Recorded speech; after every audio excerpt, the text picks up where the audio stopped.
અમરેલીના ચિતલના ward number 11ના રહીશો પ્રાથમિક સુવિધા માટે વલખા મારવા મજબૂર છે. અમરેલી તાલુકાના ચિતલ ગામના વોર્ડ નંબર 11ના જીન પ્લોટ વિસ્તારમાં છેલ્લા 25 વર્ષથી રસ્તા અને ગટર અને સાફ સફાઈની વિકટ સમસ્યાઓના કારણે રહીશોમાં ભારે રોષ જોવા મળ્યો છે. સ્થાનિક રહીશ કાલવા હુસેનના જણાવ્યા અનુસાર છેલ્લા 2.5 દાયકાથી આ વિસ્તારમાં સફાઈ કર્મચારી ડોકાયા નથી. ગટરોની હાલત એવી દયનીય છે કે ત્યાં પશુઓ બેસી રહે છે અને ગંદકીના કારણે મચ્છરોનો ભારે ત્રાસ છે, જેનાથી નાના બાળકો અવારનવાર બીમારીનો ભોગ બની રહ્યા છે.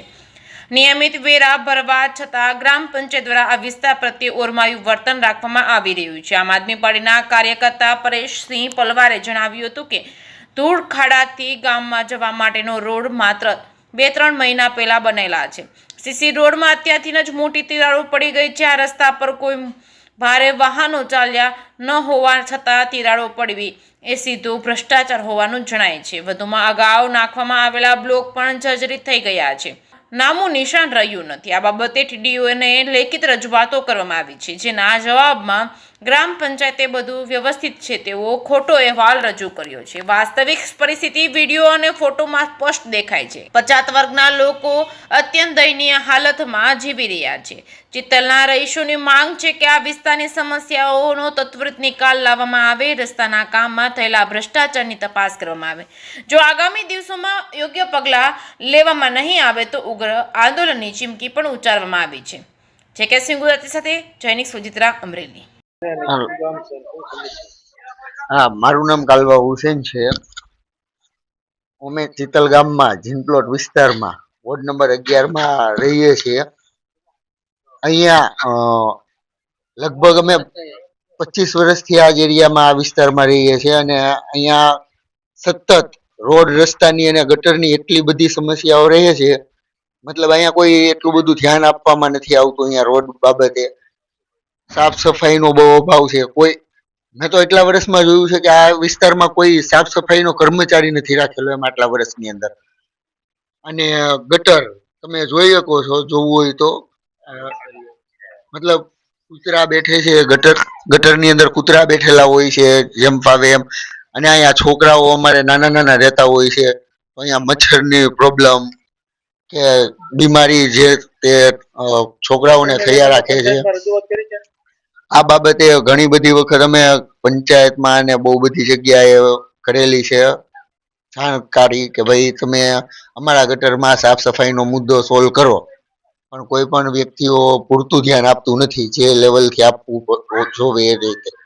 અને રોડ રસ્તામાં તો મતલબ ચાલવા જેવી પોઝિશન નથી છે તે મતલબ ઘરના પાણી બધા મેન રોડ ઉપર અને આખા ગામનો અહીંયા ચાલવાનો રસ્તો છે, મતલબ મેન રસ્તો.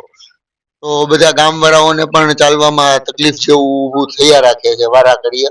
પણ આ વસ્તુને થોડુંક ધ્યાનમાં લ્યો અને પ્રથમતા આપો અને આ પ્રોબ્લેમને સોલ્વ કરવો એવી મારી નમ્ર અપીલ છે.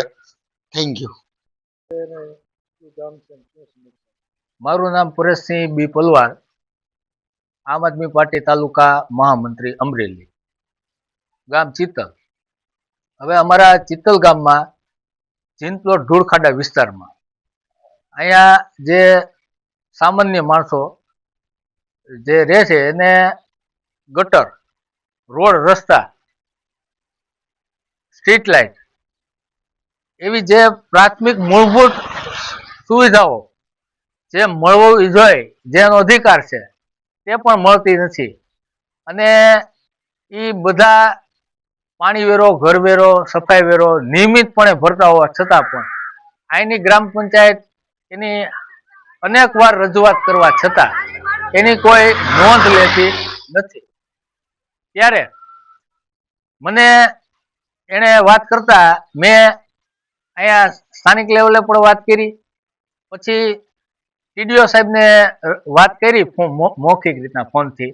તો એમણે મને એમ કીધું કે મને લેખિતમાં આપો. એટલે મેં એને લેખિતમાં આપ્યું એટલે એને પાછો ફોરવર્ડ અહીંયા ગ્રામ પંચાયતમાં કર્યો. ગ્રામ પંચાયત વાળાએ એને જવાબમાં એવું લખીને આપ્યું કે અહીંયા બધું વ્યવસ્થિત છે, પણ તમે અહીંયા વિડીયો અને ફોટાના માધ્યમથી જોઈ શકો છો કે અહીંની પરિસ્થિતિ કેવી છે. અહીંયા જે પછાત વર્ગના લોકો કઈ હાલતમાં કેવી દયનીય હાલતમાં જીવે છે એ પણ તમે જોઈ શકો છો. આજે ભાજપ સરકાર એવી વાત કરતી હોય કે અમારે ડબલ એન્જિન વાળી સરકાર, તો અહીંયા તો ડબલ, ટ્રિપલ કે ચોબલ એવી સરકાર હોવા છતાં પણ કોઈ પણ જાતની સુવિધા લોકો જે પછાત વર્ગના લોકો છે એને ધ્યાનમાં લેવામાં નથી આવતી.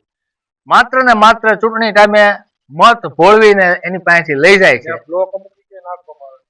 બ્લોક નાખેલા છે. બ્લોકમાં તમે વિડીયોના માધ્યમથી જોઈ શકો છો કે અહીંયા બ્લોક કાયદેસર કામ થયા નથી. બ્લોક છે તો એ માંગા તાંગા અને જર્જરિત થઈ ગયા છે. અત્યારે બ્લોક જેવું નામો નિશાન ક્યાંય રહ્યું નથી. સીસી રોડની વાત કરીએ તો અહીંયા અમારે ગંધારી નળમાંથી જે જાતો રોડ, જે અંદાજિત લગભગ 2 થી 3 મહિનામાં હજી બન્યો છે, તો એમાં પણ એને લોટમાં લીટા કરી અને ભ્રષ્ટાચાર પૂરેપૂરો, તમે આ જે રસ્તામાં જે તિરાડ છે એ મોટેથી રાડું પાડીને કહે છે કે આમાં ભ્રષ્ટાચાર થયો છે. બરોબર, એ આ રોડ તમને પ્રત્યક્ષ રીતના તમે જુઓ એમ તમને તિરાડું મોટી હજી 2 થી 3 મહિનામાં થઈ ગઈ હોય. તો અહીંયા હજી કોઈ હેવી વાહન નથી આવેલા અને અહીંના સ્થાનિક માણસોએ રજૂઆત કરવા છતાં પણ એની કોઈ વાત ધ્યાનમાં લીધી નથી.